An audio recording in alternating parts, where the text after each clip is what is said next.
Baik, bismillahirrahmanirrahim. Assalamualaikum warahmatullahi wabarakatuh. Bapak sekalian, alhamdulillah hari ini kita mengawali kajian perdana ya. Karena beberapa bulan yang kemarin kita sudah vakum dengan kajian.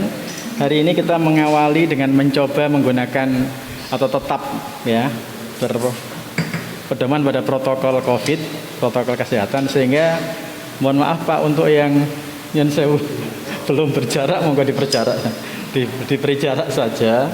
Okay. Kemudian karena kajiannya Ustaz nanti akan menggunakan tarjamah Al-Quran, monggo yang membutuhkan di belakang juga sudah disediakan Pak tarjamah Al-Quran, monggo dimanfaatkan. Itu sudah kita lengkapin semua di sana. Kemudian bagi ibu-ibu, bagi jamaah yang di luar Perumtas yang belum bisa atau belum boleh menghadiri kajian di sini, sudah kita sediakan fasilitasnya dengan menggunakan live streaming di Facebook ya. Di Facebook dengan link alamatnya sudah dikirimkan Musola Kolbun Salim Sidoarjo. Sekali lagi untuk yang sudah persiapan online yang tidak bisa hadir bisa menggunakan link streaming di Facebook dan Instagram enggak ya? Instagram juga ya? Ya, ada dua yang sudah kita gunakan linknya, link Facebook dan Instagram dengan nama Kolbun Salim Sidoarjo. Insyaallah kegiatan kita ini semoga lebih bermanfaat. Untuk monggo kalau ada catatan monggo nanti mencatat. Bapak-bapak sekalian, tetap seperti biasanya untuk sepeda motor yang tidak cukup parkir, mohon tidak dipaksakan sehingga nanti akan berakibat nempel dengan sepeda yang lain ya. Monggo sudah kita sediakan tempat parkir di sebelah sana, monggo ditaruh di sana saja dengan dikunci ya gitu.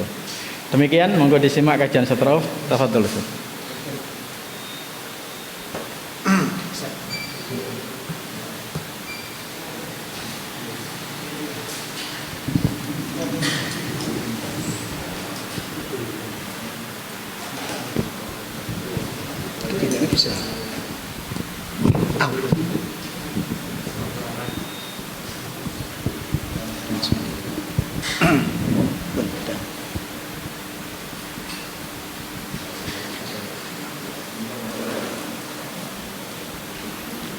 Assalamualaikum warahmatullahi wabarakatuh.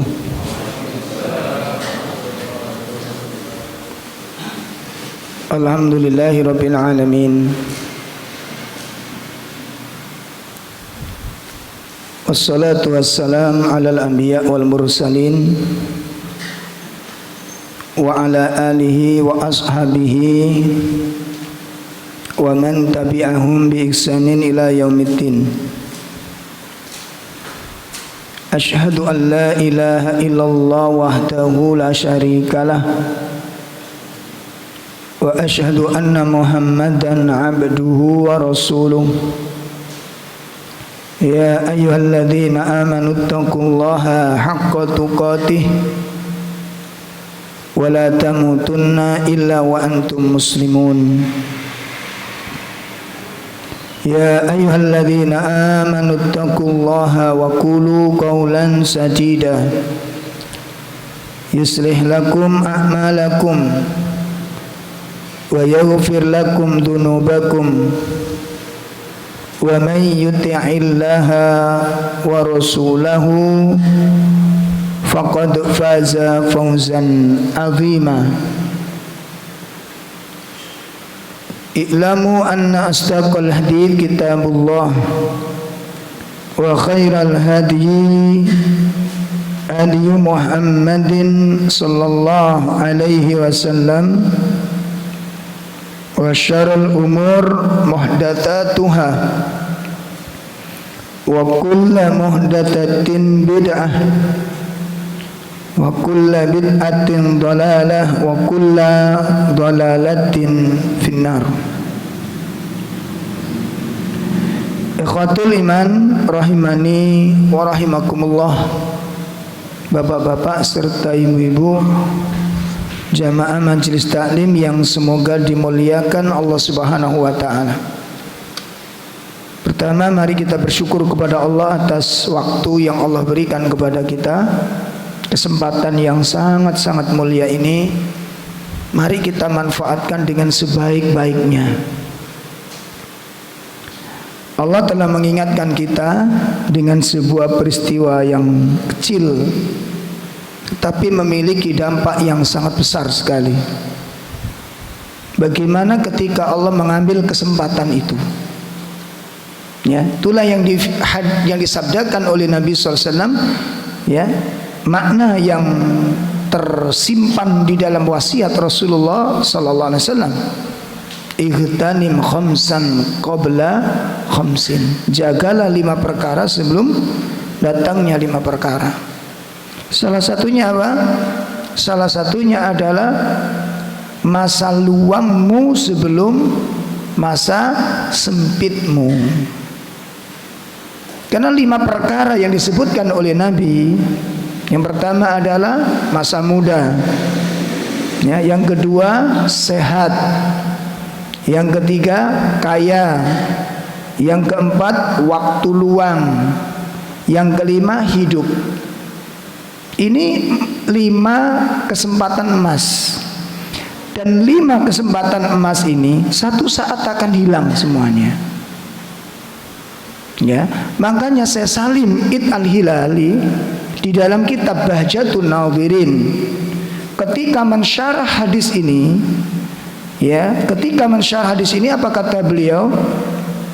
Ya, wajib bagi seorang muslim menggunakan dan manajemen waktunya dengan sebaik-baiknya sebelum waktu itu diambil oleh Allah. Dan kita bisa merasakan, ya, kita bisa merasakan ketika waktu luang itu diganti oleh Allah dengan waktu yang sangat sempit. Kita bisa merasakan itu.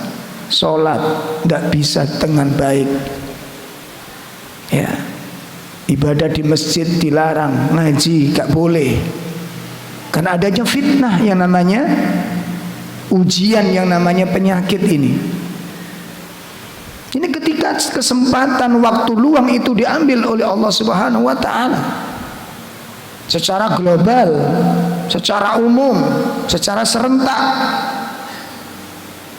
Ya, bagaimana kita bisa merasakan ini? 6 bulan kita merasakan, kurang lebih 6 bulan kita terbelenggu ketika kesempatan itu diambil oleh Allah.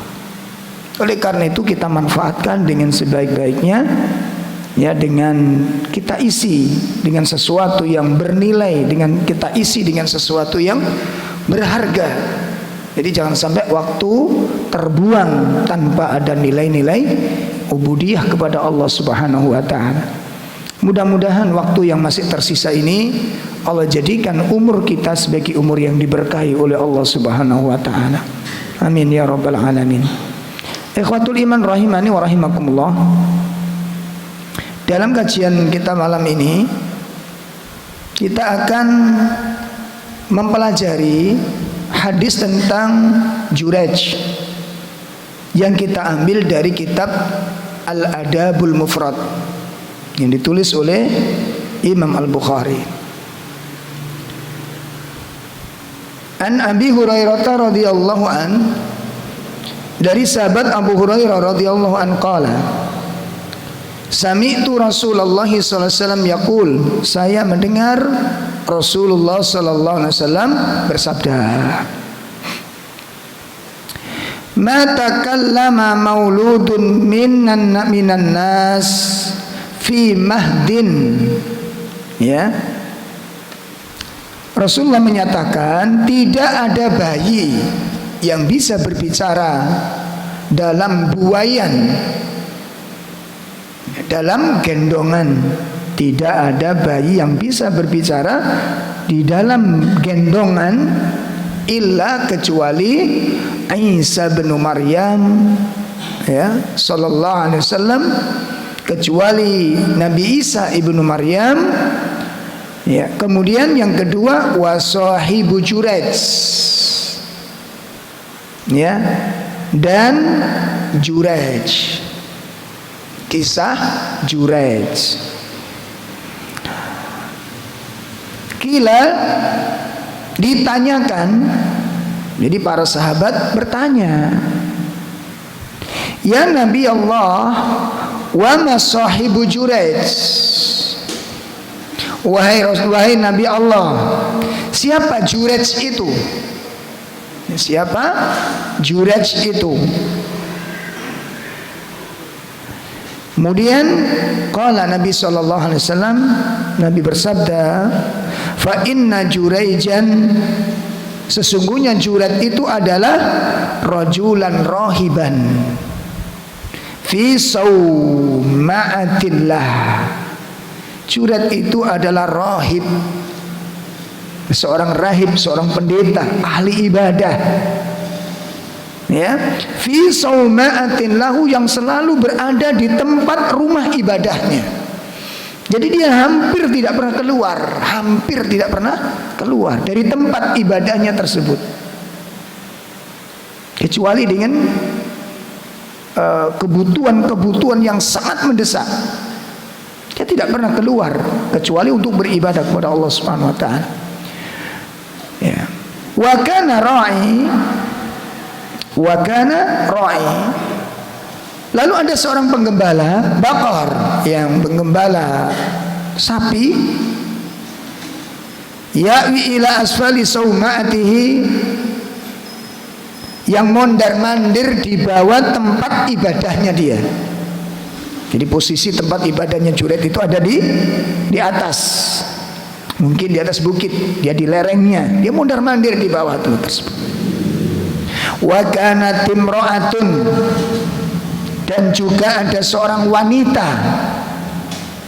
min ahlil qaryah, dari suatu desa, takhtalifu ila ra'i, yang berulang-ulang kali menemui penggembala di tempat tersebut. Dan Juraij melihat itu.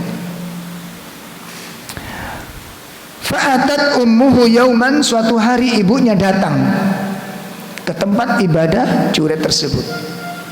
Ibunya datang ke tempat Juraij. Faqalat, kemudian ibu ini berkata, ya Juraij, wahai Juraij. Dia memanggil putranya untuk suatu keperluan, ya. Wa huwa yusolli, pada saat yang bersamaan ketika sang ibu memanggilnya, Juraij ini dalam keadaan sholat. Dia di dalam sholatnya. Faqala fi nafsihi, kemudian Juraij berkata di dalam hatinya. Nah, jadi waktu sholat itu timbul apa? Bisikan-bisikan di dalam hatinya, karena dipanggil, Pak.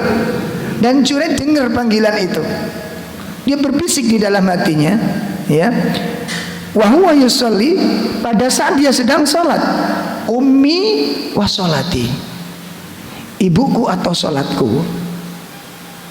Maksudnya apa? Aku memenuhi panggilan ibu atau aku melanjutkan sholatku ini. Nah, perhatikan ini, ya.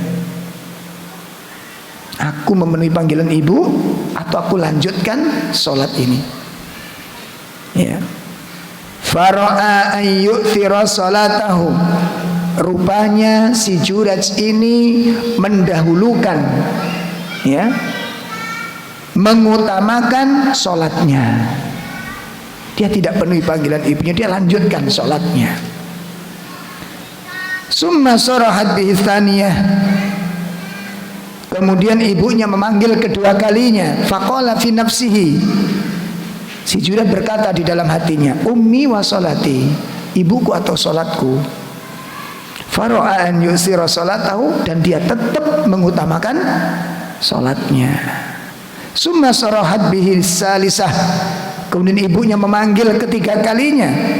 Faqala, dan Juraij sebagaimana yang kedua berkata, ummi wa sholati, ibuku atau sholatku. Fara'a an yu'thira sholatahu, dan dia tetap mengutamakan sholatnya. Falamma lam yujibha, maka tatkala Juraij tidak memenuhi panggilan si ibu tersebut, qalat, sang ibu ini berkata, yang ucapannya mengandung sebuah doa. Apa? La amatakallahu ya Juret. Ya, la amatakallahu ya Juret. Ibu Juret mengatakan, semoga Allah tidak mematikan engkau wahai Juret. Semoga Allah tidak mematikan engkau wahai Juret. Hatta tandura fi wajhil mumisat. Sehingga ya, kamu dipertontonkan di hadapan para pelacur. Semoga Allah tidak mematikan engkau sampai engkau dipertontonkan di depan para pelacur. Summa insarafat. Kemudian ibunya pun pergi meninggalkan tempat tersebut. Nah, suatu hari fa'utiyal malika bitilkal mar'ah waladat. Ya, dibawalah wanita yang sempat mondar-mandir, ya, yang diketahui oleh Juret sering menemui sang penggembala itu, dibawa menghadap kepada sang raja, sang penguasa di sana. Ya, dan dia telah melahirkan seorang bayi. Wanita ini melahirkan seorang bayi. Faqala, kemudian raja itu berkata, mimman, siapa ayah dari anak kecil ini? Siapa ayah dari bayi yang kau gendong ini? Qalat, wanita ini mengatakan, min Jurej. Ini hasil hubungan saya dengan Jurej. Qala, berkata sang raja ini, asahibus saumah, apakah yang kau maksud itu adalah Juret yang menempati tempat ibadah itu? Apa Juret sang rahib itu? Ya, qalat, wanita ini mengatakan, na'am, ya. Masya Allah. Qala, berkata sang raja, ihdimu sauma'atu wa'tuni bih. Maka sang raja memerintahkan kepada tentaranya, apa katanya? Ihdimu sauma'atu, hancurkan tempat ibadahnya. Nah, tanpa ada tabayun, tanpa ada klarifikasi, sang raja langsung memerintahkan apa?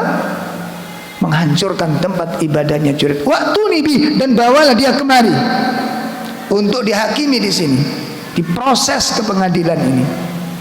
Akhirnya fadarabu sauma'atahu bil faus hatta waqa'at. Maka masyarakat yang dibantu dengan tentaranya menghancurkan tempat ibadahnya Juret dengan kapak sampai rata. Ya, kira-kira nggak marah siapa ini? Orang terkenal ahli ibadah tapi ternyata melakukan apa? Zina. Siapa nggak marah ini? Nah, akhirnya faja'alu yadahu ila unuqi bihablin. Masya Allah. Dan cara membawanya pun tidak dengan terhormat. Diikat tangannya sampai kepada lehernya dengan tali. Ya. Dibelenggu dia. Summan taliqa biha, dan kemudian dibawa menghadap kepada raja. Famarra, apabila saat dilewatkan bihi dengan Juret ini alal maumisat. Ya, dia diperjalankan, digiring di hadapan para pelacur. Masya Allah, terkabul apa? Doa sang ibu. Artinya apa? Dihinakan dia di situ. Dilecehkan Juret di situ. Dipertontonkan dia di hadapan para pelacur ini. Fara'ahunna, dan Juret melihat itu semua. Melihat para pelacur itu dilihat oleh Juret. Fatabassama, dan Juret tersenyum melihatnya. Orang lain menghina dia dan Juret merasakan apa? Tersenyum. Tersenyum. Masya Allah. Wahunna yanduruna ilaihi finnas, dan para pelacur pun melihat dia di tengah-tengah manusia itu. Gimana Juret digiring di hadapan manusia. Faqala al-malik, maka berkatalah sang raja ini, ma taz'umu hadhihi. Ya, ma taz'umu hadi, bagaimana pendapatmu wahai Jurayj dengan pengakuan wanita ini? Gimana menurut pendapatmu dengan pengakuan wanita ini? Qal, berkata Jurayj, ma taz'umu, ma taz'umu, ya, apa yang dia katakan tentang diriku. Ya, dia mengatakan bahwa bayi yang digendong itu adalah apa? Hasil hubungan denganmu, hasil hubungan zina denganmu. Masya Allah. Ya, qala taz'umu anna waladaha minka, dia mengaku bahwa anak yang dilahirkan itu darimu, hasil berhubungan denganmu. Maka Jurayj pun berkata kepada wanita itu, qala anti taz'umuni, anti taz'umin, apakah engkau mengaku begitu? Apa engkau berkata demikian? Qalat, wanita mengatakan, na'am, ya. Insyaallah. Qala, Jurayj berkata, aina hadas saghir, kalau memang begitu, di mana anak yang kamu lahirkan itu? Mana bayinya? Qalu, orang-orang berkata, ya, masyarakat berkata, kaum berkata, hada huwa fi hijriha, bayi itu yang ada di dalam pangkuannya ini, yang digendong itu adalah anak yang dilahirkannya. Fa'aqbala alaihi, kemudian Jurayj menghampirinya. Faqala, kemudian dia berkata kepada bayi yang masih bayi tersebut, dia berkata kepada bayi itu, man abuka, siapa bapakmu? Wahai bayi, siapa bapakmu?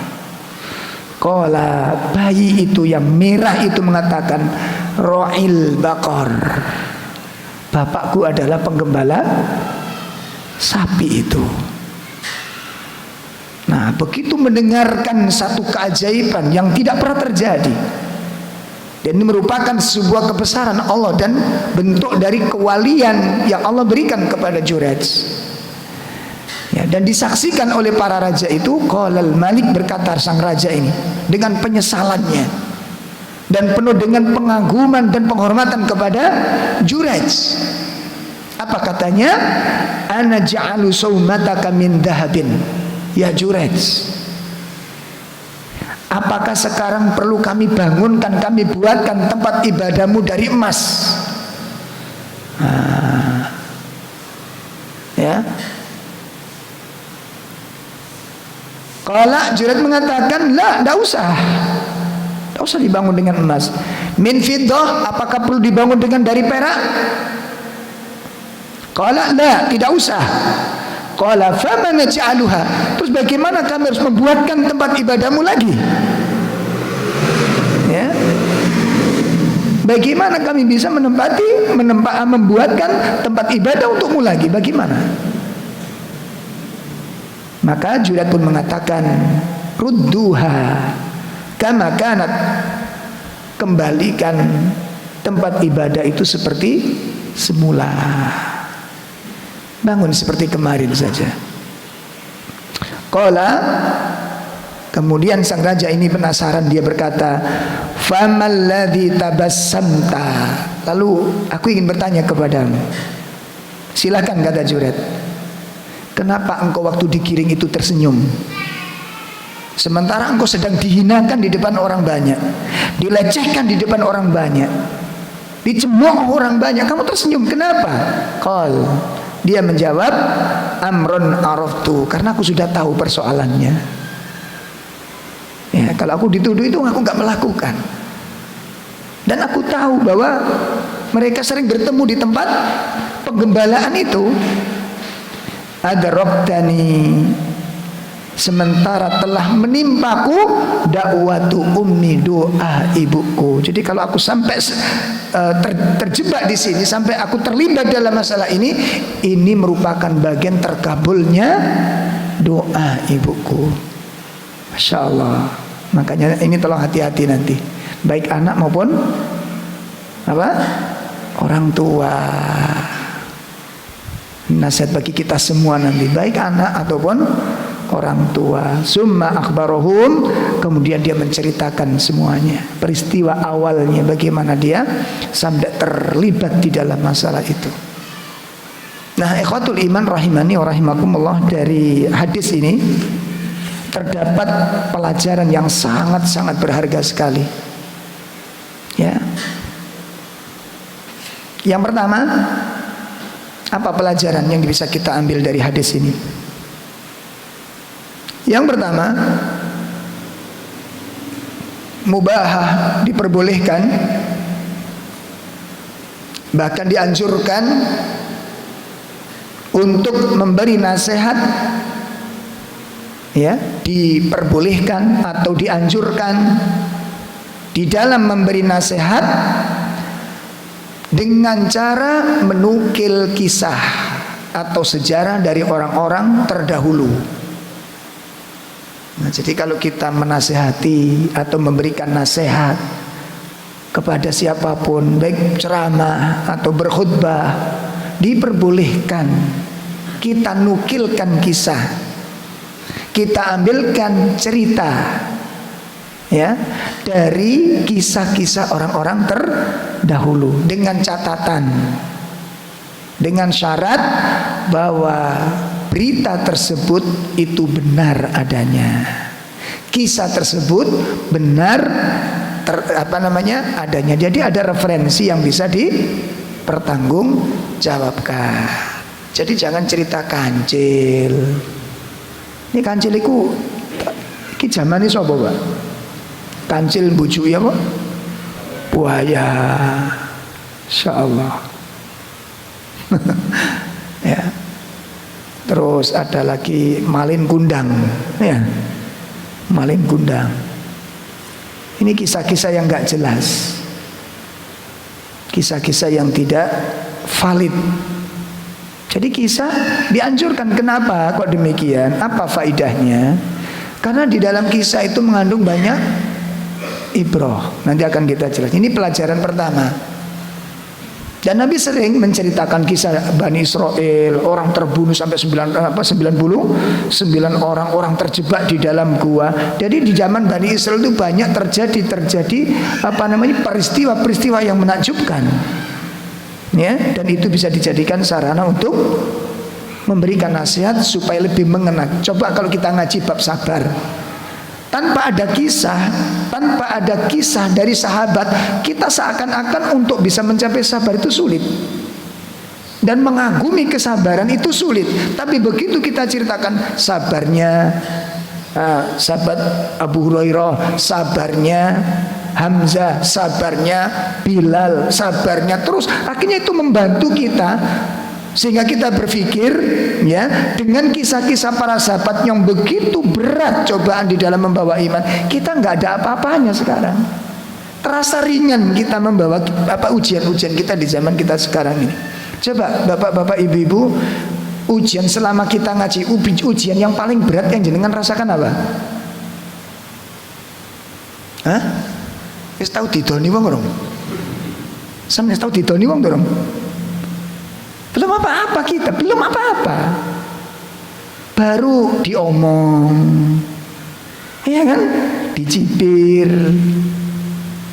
diperguncingkan. Itu aja selama ini. Belum ada sampai ujian-ujian yang sangat berat, itu belum. Ya, dilabrak, dilempar, ditangkap, belum kita. Tapi ya mudah-mudahan jangan gitu ya. Karena tipe-tipe kita ini kayaknya tidak kuat kalau kita sampai ke situ ini. Ya.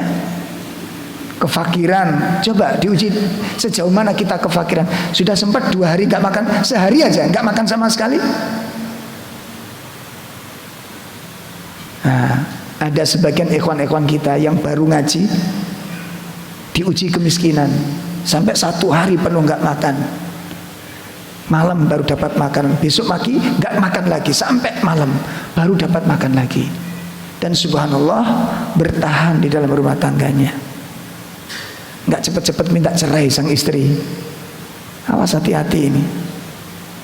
Hari ini banyak sekali ibu-ibu bahkan yang sudah syar'i itu khulu kepada suaminya gara-gara kemiskinan. Kita kemiskin dalam hal apa? Coba. Ya Allah, jauh dengan para sahabat. Makanya menukil kisah itu penting untuk perbandingan iman, perbandingan ujian. Coba kita evaluasi ujian yang paling berat kita rasakan dalam haji apa coba? Ya. Lalu kadang-kadang kita sakit, nggak ketahuan jamaah, nggak ono sing ngunjungi, muni gue spore. Bisa terjadi apa enggak? Wong jamaah gaplek ngono. Aku loro kan sing nyambangi. Baru itu sudah pore kita. Tingkatannya sampai di situ, masya Allah. Atau kita punya salah, kurang ada perhatian dari orang lain. Sudah bermaksud dibicarakan di sana sini. Inikah iman, kualitas iman kita ini? Makanya perlu kita mendengarkan apa? Kisah-kisah orang terdahulu, bagaimana mereka mendapatkan ujian-ujian yang berat. Makanya, nah itu makanya kalau kita sekarang berdoa yang kuat untuk minta surga, apa sudah pantas dengan amal dan ujian-ujian yang belum kita rasakan ini disindir oleh Al-Quran? Am hasibatum an tadkhulul jannah. Apakah kamu menyangka bahwa kamu akan masuk ke dalam surga? Ya, walamma ya'tikum matalul ladzina khalau min qablikum. Sementara belum pernah datang kepadamu ujian, cobaan sebagaimana ujian orang-orang terdahulu. Masat humul ba'sa wad dharra. Mereka ditimpa ujian-ujian yang menyakitkan. Ya, diuji oleh Allah dengan sesuatu yang menyakitkan. Wad dharra, dan kemiskinan. Miskin bener Pak di zaman sahabat itu. Gak makan sampai 3 hari. Istiqomah kira-kira Pak. Hah? Ibu-ibu pulang kampung ini. Ya Allah, 3 hari ganjel batu, keluar makan daun-daunan. Itu sampai Abu Hurairah itu kadang-kadang ditemukan tengkurap, dikira pingsan, dibalik Abu Hurairah masih melek gitu, tapi lemes. Kenapa? Ganjel perutnya dengan batu karena kelaparan. Pernah sampai ini, sampai kita ini pingsannya gara-gara kewarakan Mbak, karena kelaparan. Coba pernah nggak antum makan 1 kali sehari? Pernah nggak? Karena memang nggak ada yang dimakan. Pernah nggak? Nggak pernah kita. Coba ibu-ibu, makanya jangan sekali-kali aku sudah menderita, aku udah miskin. Miskin apa? Wong kena pandemi tambah lemu-lemu zaman. Ya Masya Allah. Ya keluar gemuk-gemuk semua ini. Ya sakit, ya sakit, ujiannya sakit, tapi jaminannya luar biasa itu. La haula wala quwata illa billah. Ini pertama, pelajaran pertama. Jadi perlu kisah-kisah para sahabat itu kita apa namanya? Penting Mbak, penting sekali. Makanya kalau bisa kita punya buku-buku apa namanya? Kisah-kisah para sahabat, para tabi'in. Ya, kesungguhan dalam berilmu, kesungguhan dalam beribadah, bagaimana mereka mencari ilmu. Ya sebanding kita. Nah, kita ngajinya itu Masya Allah Pak, wis. Jadi sak jenis sing layak berhasil jadi ulama itu kita gitu loh. Ngaji yo padang, yo listrikan, kipas gak cukup situ, tambahi AC. Ya, dengan suasana yang tenang, tempat tinggal yang tenang. Ya, mestinya kita banyak ilmu yang sudah kita dapat ini. Nah, Imam siapa? Yang muridnya Imam Ahmad. Muridnya Imam Ahmad. Itu ngajinya bukan duduk begini Pak, berpura-pura jadi pengemis pada saat Imam Ahmad terfitnah, diancam, kalau sampai kamu membuka majelis taklim, kamu dan jamaahmu kami penjarakan. Akhirnya nggak buka kajian sama sekali. Salah satu muridnya, ya orang dari luar jauh sekali, dia tinggalkan negerinya, dia jual barang-barangnya untuk belajar kepada Imam Ahmad. Sampai di sana ternyata disuruh pulang sama Imam Ahmad karena masa fitnah. Akhirnya dia jawab, gak mungkin saya tinggalkan tempat ini sebelum saya dapat ilmu dari Anda. Saya tinggalkan negeri saya melampaui beberapa negeri, beberapa bulan perjalanan, saya jual barang-barang saya untuk mendapatkan ilmu. Bagaimana Anda tega menyuruh saya pulang dari sini? Ini masa fitnah, kata Imam Ahmad. Gini aja, bagaimana kalau saya tetap ngaji, tapi caranya bagaimana? Akhirnya berpura-pura jadi pengemis. Dia pakaian lusuh, dia pakai apa namanya? Dia balut kepalanya dengan gombal, dia bawa tongkat, dia bawa kaleng. Setiap pagi mengetuk pintunya Imam Ahmad, Imam Baqi. Jadi pagi hari dia datang ke rumah imam, dia ketuk pintunya, ya Tuhan berikan aku sesuatu, katanya. Dibuka, duduk sejak Imam Ahmad mengajarkan 1-2 hadis, pulang dihafalin. Bayangin, antum direkam, dicatat, ditanya, lupa Ustaz, ya Allah, blank. Iya, antum bisa bayangin ini. Itu bertahun-tahun dia belajar demikian. Tiap pagi dia datang menemui Imam Ahmad, dapat 2 hadis pulang, dapat 3 hadis pulang, sambil dihafalkan. Besok pagi datang lagi sampai menjadi ulama besar. La haula wala quwata illa billah. Jadi kalau dibandingkan kita ini mestinya yang layak jadi ulama siapa? Jenengan. Ternyata ngaji terus, ngajinya yos koyok ngene iki wis disimpen, dicatat, duwe kitab gitu. Hadis 5 aja enggak hafal-hafal sampai sekarang. Hah? Ini pelajaran pertama. Yang kedua, berita atau kabar atau kisah itu merupakan bagian dari ilmu nafi. Ya, kabar, kisah atau berita adalah merupakan bagian dari ilmu nafi, bagian daripada ilmu yang bermanfaat. Sebagaimana dijelaskan oleh Syekh Sa'ad bin Wahab Al-Qahtani, Syekh Sa'ad bin Ali bin Wahab Al-Qahtani di dalam kitabnya Muqawimat Ada'iyah An-Najih. Di dalam kitab Muqawimat Ada'iyah An-Najih, beliau mengatakan apa? Ilmu yang bermanfaat itu ilmu nafi' salatatu anwa. Ilmu yang bermanfaat itu ada 3 macam. Ya, ilmu yang bermanfaat itu ada 3 macam. Yang pertama, ilmu menjelaskan yang berhubungan dengan Allah Subhanahu wa taala. Nah, ini kalau dipelajari ilmu tentang Allah ini, tentang ma'rifatullah, bagaimana sifat-sifat Allah, bagaimana perbuatan Allah, rububiyah Allah, uluhiyah Allah, itu manfaatnya luar biasa. Bagaimana kita mengkaji tentang Asmaul Husna, itu pengaruhnya kepada perubahan jiwa, pembentukan karakter itu sangat besar sekali. Itu yang pertama, ilmu yang berhubungan dengan Allah. Yang kedua, ilmu tentang perkara-perkara yang Allah kabarkan. Ya, ilmu yang berhubungan dengan apa? Kabar yang Allah beritakan, yang Allah ceritakan. Nah, kabar atau berita itu, Bu, Pak, ya, itu ada 3 macam. Berita dari Allah itu ada 3 macam. Kabar dari Allah itu ada 3 macam. Yang pertama, berita tentang perkara-perkara yang sudah terjadi. Ya, yang pertama apa? Berita tentang perkara-perkara yang sudah terjadi. Ini masa lalu. Disebut apa namanya? Kisah. Kenapa berita kok menjadi ilmu yang bermanfaat? Nah, kan gitu. Sebab kalau kita mempelajari berita atau sejarah atau kisah, manfaat apa yang kita peroleh?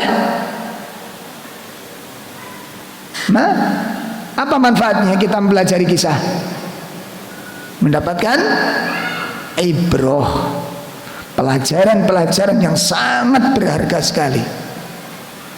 Nah, ini masa lalu. Yang kedua, tentang berita-berita, ya, berita-berita atau peristiwa-peristiwa yang akan terjadi. Kabar tentang peristiwa-peristiwa yang akan terjadi, itu kabar yang kedua. Kabar yang kedua. Contohnya apa? Kematian, alam kubur, kiamat, ya, bangunnya orang dari alam, dari kuburnya, berjalan di mahsyar, berdiri di tengah padang mahsyar, hisab, timbangan, sirat. Ini merupakan berita-berita yang akan terjadi. Apa manfaatnya kita pelajari masalah ini? Apa manfaatnya? Supaya hati-hati. Supaya hati-hati kita. Sehingga kita nggak berani mukul, nggak berani. Kenapa? Kisos. Ya, gak gampang-gampang. Jadi kalau wong lanang itu ngerti kisos, nggak gampang ngamplengan sing wedok. Ya, nggak gampang mukulan orang lain. Ada kisos. Mungkin hari ini dia nggak mampu membalas kita karena lemah, karena nggak mampu, dia nggak kuat, kalah kuat dengan kita. Ini pelajaran yang berharga. Berita-berita tentang peristiwa-peristiwa yang akan terjadi. Kemudian yang ketiga, yaitu kabar atau berita tentang janji dan ancaman. Ada surga, ada neraka, ya, ada balasan-balasan di sana bagi azab Allah Ta'ala, ada rahmat Allah, ada ampunan Allah. Janji dan ancaman. Janjinya diberikan kepada orang-orang yang soleh, yang beriman, yang taat kepada Allah. Sedangkan ancamannya diperuntukkan untuk orang-orang yang durhaka kepada Allah. Ini berita. Nah, jadi ilmu yang bermanfaat, berita merupakan bagian daripada ilmu yang bermanfaat. Kemudian yang ketiga, termasuk ilmu yang bermanfaat apa? Perkara yang berhubungan dengan kolbu. Ya, perkara yang berhubungan dengan apa? Kolbu, dengan hati. Jadi ini merupakan ilmu yang bermanfaat. Manfaatnya sangat luar biasa. Makanya kajian tazkiyatun nufus itu harus seorang muslim ini. Harus. Ya. Jadi nggak bisa dilepaskan dengan tazkiyah. Sangat keliru besar. Makanya menghasilkan, ya, para tolabul ilmu yang angkuh. Akhirnya banyak kita temukan orang-orang yang pandai berdalil, faham dalil, tapi nggak punya akhlak, nggak punya adab, nggak punya rasa takut terhadap dosa, tukang fitnah, memprovokasi. Padahal ilmunya banyak. Kenapa? Karena jiwanya tidak tertazkiyah, tidak tersucikan jiwanya. Ya, dan itu, nah ini pelajaran yang kedua. Jadi pelajaran yang kedua tadi, bahwa berita atau kabar merupakan bagian dari ilmu yang bermanfaat. Nah, ilmu yang bermanfaat ada berapa? Ada 3. 1, ilmu yang berhubungan dengan Allah. Yang kedua, ilmu tentang kabar. Yang ketiga, ilmu yang berhubungan dengan hati. Ya, baik. Udah Isa ya? Baik, kita adzan dulu, nanti kita lanjutkan setelah adzan.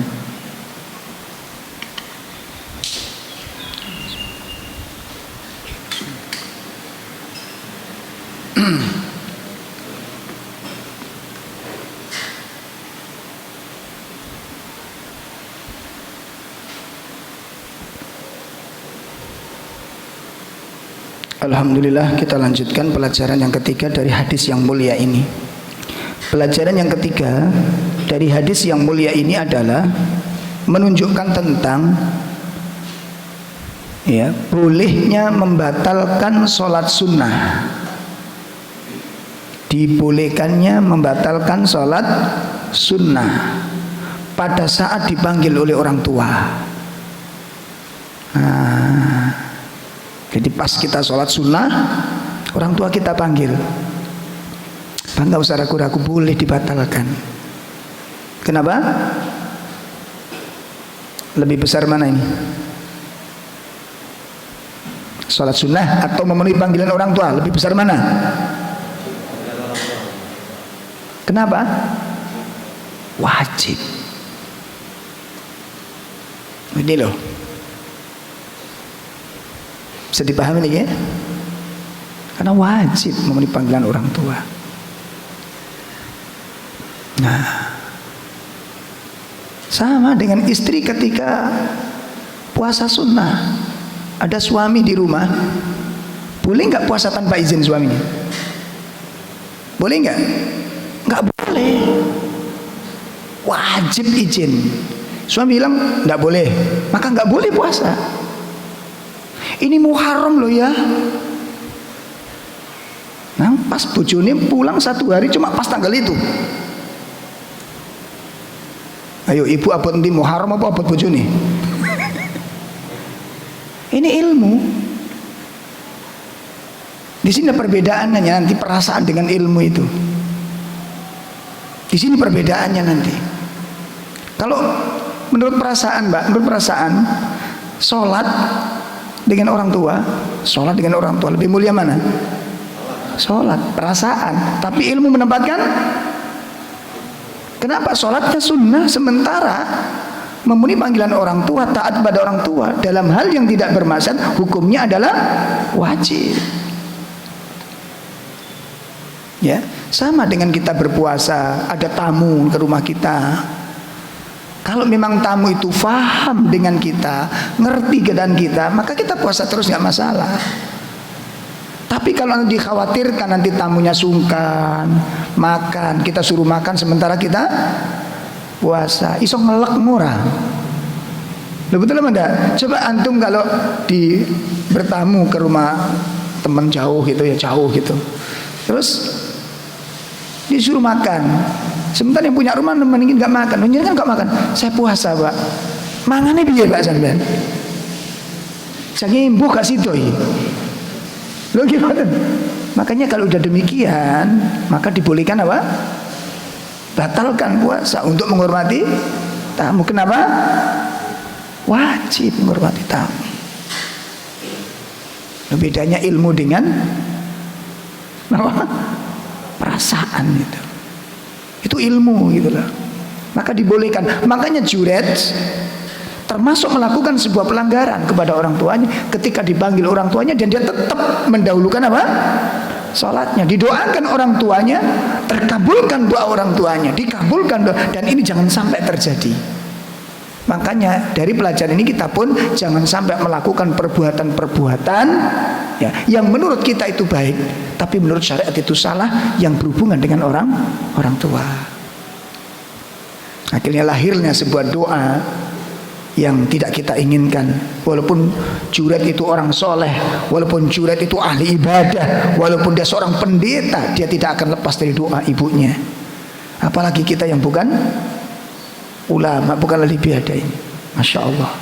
Ini pelajaran yang ketiga. Yang keempat,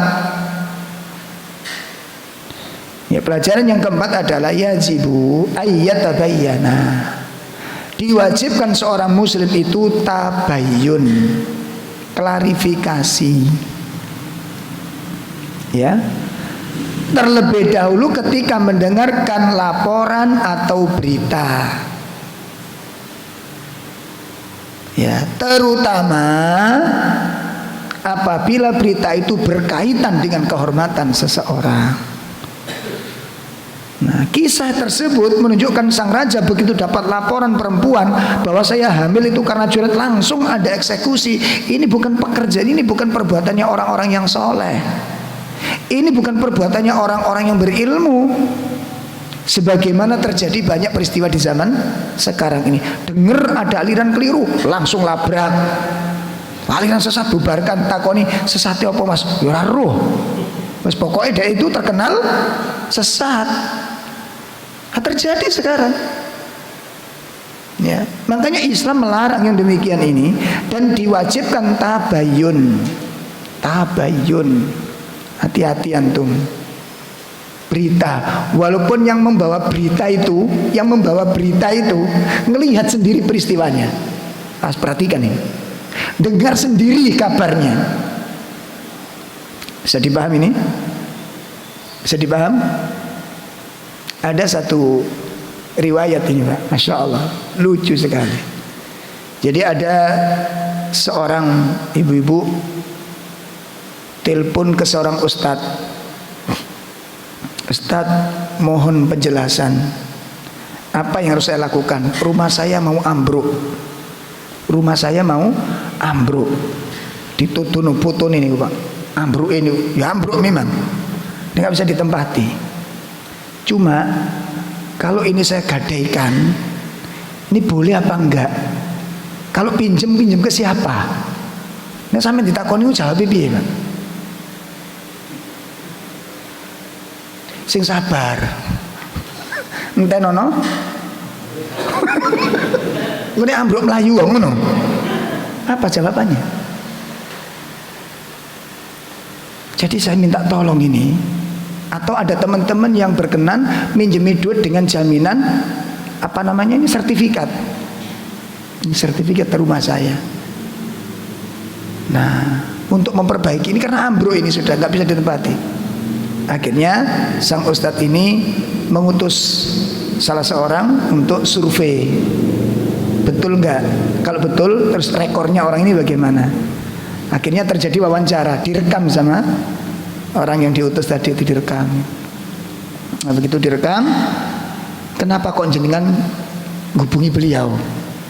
Karena saya itu dalam pengajian ini yang paling banyak menyindir, menyinggung tentang perhatian dengan orang miskin, itu beliau yang paling banyak nyering menyindir itu. Makanya saya nggak berani hubungi ustadz yang lain kecuali menghubungi beliau. Dah direkam, disimpan. Laporan, ternyata ustadz, nah beliau ngubungin jenengan itu ngetes jenengan, loh ngono. Informasi, padahal dia datang ke situ dan dia dengar langsung. Coba ustadz setel rekamannya itu ada itu. Ternyata nggak begitu. Makanya pentingnya apa? Pentingnya apa? Tabayun. Disetel sama ustadz itu. Diwawancara, kenapa kok ibu hubungi? Karena dia ini, beliau itu sering kali mengungkap masalah ini, sering mendorong orang untuk ini. Gak berani saya hubungi ustadz yang lain, saya hanya berani kepada beliau karena beliau yang sering begitu, dengan harapan bisa mendapatkan pertolongan ini. Jadi bukan ngetes, tapi informasi yang masuk maknanya beda apa enggak? Padahal dia sendiri yang datang dan dia sendiri yang dengar. Coba kalau nggak ada bukti rekaman apa nggak panas ustadz kira-kira. Betul apa enggak? Makanya tolong antum. Dan saya sempat menjadi pelaku, ya dibully itu mah nggak sengaja Pak yang ngebully. Jadi pas pengajian begini, sebelum pengajian diinformasikan oleh pembawa acara itu, mohon doa dari semua jamaah. Ini jamaah kita ada 2 yang kritis hari ini. Satu Ustadz Basuki Rahmat, itu kritis, ya. Kemudian yang kedua ada ibu ini daerah Manyar juga kritis. Mohon doanya mudah-mudahan diberikan kesembuhan oleh Allah. Terus pengajian dimulai, dapat 1/4 jam saya di stop sama jamaah ini. Ustadz, mohon disampaikan ini berita duka Ustadz. Kenapa? Ustadz Basuki meninggal. Innalillahi. Benar tak ini? Sudah, coba diklarifikasi. Sudah Ustadz, ini sudah ada 3 berita yang masuk. Coba diklarifikasi. Sudah 3 Ustadz. Akhirnya terpaksa saya sampaikan. Bapak-bapak, ibu-ibu, ini ada berita duka. Ustadz Basuki yang tadi diberitakan sakit kritis sekarang meninggal dunia. Nangis jamaah Pak. Oleh karena itu nanti setelah pengajian, dan kajian ini akan kita kurangi jamnya, yang tidak ada kesibukan, nanti setelah pengajian kita langsung meluncur ke rumah beliau, ya. Pengajian kita lanjutkan. Baru ngaji 10 menit di stop lagi. Ustadz, nggak jadi mati. Coba gimana? Lah sing nangis sih mesakne, Pak. Arek-arek kurang ajar. Astagfirullah. Makanya tabayun antum, tabayun. Ya, klarifikasi. Jadi jangan, bukan katanya gitu. Saya itu 2 kali dikabarkan nikah lagi, itu 2 kali, Pak. Alhamdulillah antum bilang. Allah, nggak tahu alasannya apa, buktinya apa gitu, nggak tahu. Makanya tabayun kan enak antum. Ya, masya Allah. Jadi kadang-kadang, nah Bapak, jadi berita itu kayak soalnya, makanya antum cek dulu. Allah Subhanahu wa perintahkan tabayun. Peristiwa ini, sang raja ketika dilapori, saya hamil dan saya melahirkan tuh akibat berhubungan dengan juret. Kalau begitu, bubarkan. Hancurkan tempat ibadahnya. Ini kan ketergesa-gesa, ini namanya sifat istijal. Gitu loh. Jelas ya? Makanya kalau ada berita, apapun berita itu, tabayun, klarifikasi. Ada orang minta saran, yang menceritakan suaminya nggak pernah kasih belanja sama dia, dan istrinya ini menangis luar biasa. Tabayun. Jangan menghukumi sebelah dari sepihak dari berita yang baru kita dengar. Karena orang kalau bercerita itu nggak mungkin menyalahkan dirinya. Ya, sakit dipahami ya. Dan Allah Subhanahu wa taala mengingatkan, ya ayyuhalladzina amanu, ya, in ja'akum fasikum binaba'in fatabayyanu. Perintah Allah dalam surat Al-Hujurat ayat berapa itu? Ayat 6 ya kalau nggak salah. Surat 49. Surat 49.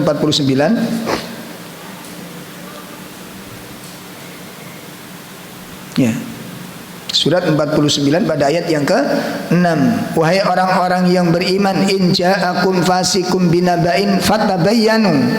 Apabila datang kepadamu orang yang fasik sambil membawa berita, maka fatabayyanu, maka klarifikasilah. Cari berita itu secara optimal. Nih, jadi diperintahkan kita, diwajibkan kita untuk tabayyun sebelum mengambil sebuah keputusan. Ya. Apalagi termasuk penyakit begini. Nanti antum dengan makanya kalau antum batuk-batuk, aku sampai kata batuk nek kate ngaji tak empet Pak kalian. Kuwatir ana berita sing keliru. Satro kemarin kelihatan lelah, batuk-batuk terus. Pas ngaji tempat saya, masa gitu. Nah, orang yang kedua, Satro kena Covid. Mateng saya. Berita yang pertama dengan yang kedua itu belum tentu jelas, nggak mungkin sama berita itu. Makanya antum harus hati-hati. Kalau antum menceritakan tidak persis sebagaimana terjadi, itu luar biasa berita dosanya itu. Makanya hati-hati. Dan belum tentu dibenarkan pula menceritakan setiap yang kita dengar dengan setiap yang kita lihat. Mal faidah, apa faidahnya? Apa keuntungannya? Apa maslahatnya? Ya. Baik, itu yang keempat. Kemudian pelajaran yang kelima, Islam melarang berlebih-lebihan di dalam beribadah. Nah, Islam melarang ya umatnya berlebih-lebihan di dalam beribadah. Ya, kenapa? Karena ibadah kita bukan seperti ibadahnya para malaikat. Kita punya tanggung jawab yang beraneka ragam macam bentuk. Makanya di dalam kitab Ta'amul Ma'an Nas yang ditulis oleh Syekh Shalih Fauzan, nanti antum kalau bisa beli kitab ini, ya, Ta'amul Ma'an Nas.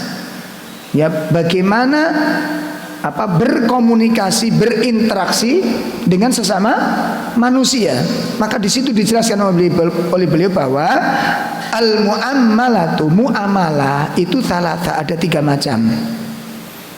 Mu'amalah itu ada 3 macam. Yang pertama, ta'amul ma'allah, bermuamalah dengan Allah Subhanahu wa taala. Yakni kewajiban-kewajiban kita kepada Allah Subhanahu wa taala. Ada kewajiban kita kepada Allah. Itu yang pertama. Yang kedua, ta'amul ma'an nafsihi, bermuamalah terhadap dirinya sendiri. Dia punya hak kepada dirinya sendiri. Jadi diri kita ini punya hak atas kita sendiri ini.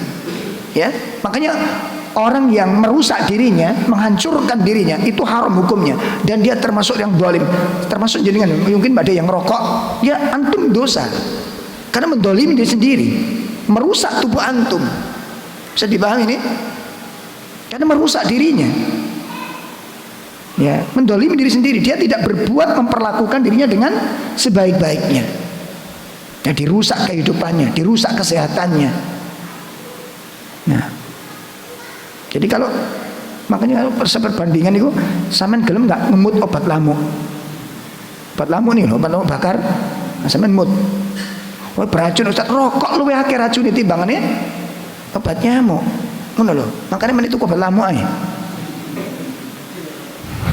Racune rokok niku lebih bahaya daripada obat nyamuk. Nek sampean ngemut obat nyamuk, sampean tok, nek si mati, sampean mati jan ngono lho. Nek sampean blungker ilate sampean tok, tapi kalau rokokan sampean dan orang lain. Sampai nggak mikir kesehatan orang lain yang ada kebal-kebul itu dihirap orang lain, masya Allah. Makanya kalau bisa sampai maksa tetap ngerokok, ojo sampai beluke metu, ngono lho. Nah, ngono lho. Jadi aman gitu loh. Jadi sing gosong kok sampean dhewe ngono lho. Kok sik ngotot gak karu-karuan. Oh, mboten napa sinten mengharamkan. Wong itu ngerusak kok. Ngerusak napa mboten ayo? Lah ngerusak itu dibolehkan apa enggak? Enggak dibenarkan dalam diri sendiri itu. Ya, enggak boleh. Bisa dipahami ya?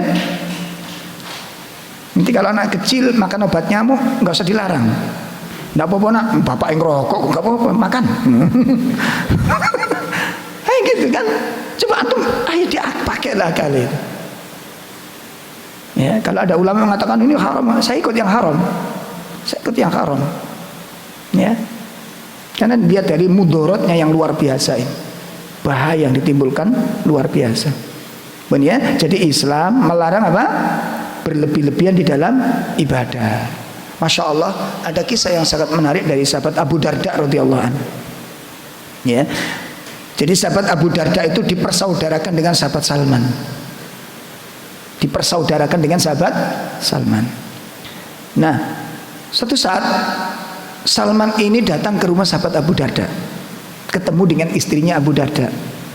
Diceritakan oleh Salman, istrinya Abu Darda berpakaian seperti pekerja, seperti kuli batu. Ini kan apa? Pakaiannya pribun. Jadi berantakan campur. Ditanya, kenapa kamu berbuat demikian? Kok enggak enggak bersoleh, kok enggak dandani awak, aku enggak pakaian yang rapi. Terus baru menceritakan bagaimana aku akan menghiasi diriku berpakaian yang bagus, sementara saudaramu Abu Darda itu setiap malam habis sholat isya sampai subuh itu enggak keluar dari tempat ibadahnya. Masya Allah, tiap malam itu Pak, enggak tidur dia. Jadi pokoknya habis sholat isya pulang, setelah qobliyah isya dia tetap di situ berzikir kepada Allah. Nanti pertengahan malam dia berdoa kepada Allah, dia sholat malam sampai subuh. Dan itu dilakukan setiap hari oleh sahabat Abu Darda. Dan kalau pagi, kalau siang dia selalu berpuasa tiap hari. Akhirnya Salman memutuskan, baik kalau begitu nanti malam aku tidur di rumah ini. Nah, benar malam hari tiba, mulai setelah isya Abu Darda masuk ke tempat ibadahnya. Salman ngelihat, ini waktunya sholat, waktunya tidur. Dipegang tangan, aku sedang ibadah, tidur katanya. Aku sedang ibadah, tidur, ayo tidur katanya. Tidur, akhirnya dipaksa tidur. Kan kamu kumpul sama istrimu, tidur berangkat. Pagi istrinya buat sarapan. Abu Darda sarapan. Sahabat Salman mau sarapan. Abu Darda tidak melihat saja. Kamu gak makan kenapa? Aku puasa. Makan sekarang. Aku puasa, makan sekarang. Seperti dipaksa sama sahabat Salman.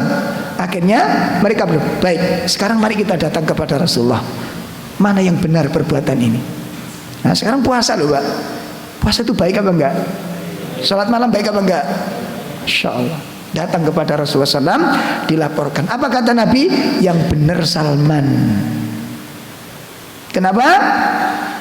Fa inna li rabbika haqqan wa li nafsika haqqan wa li ahlika haqqan.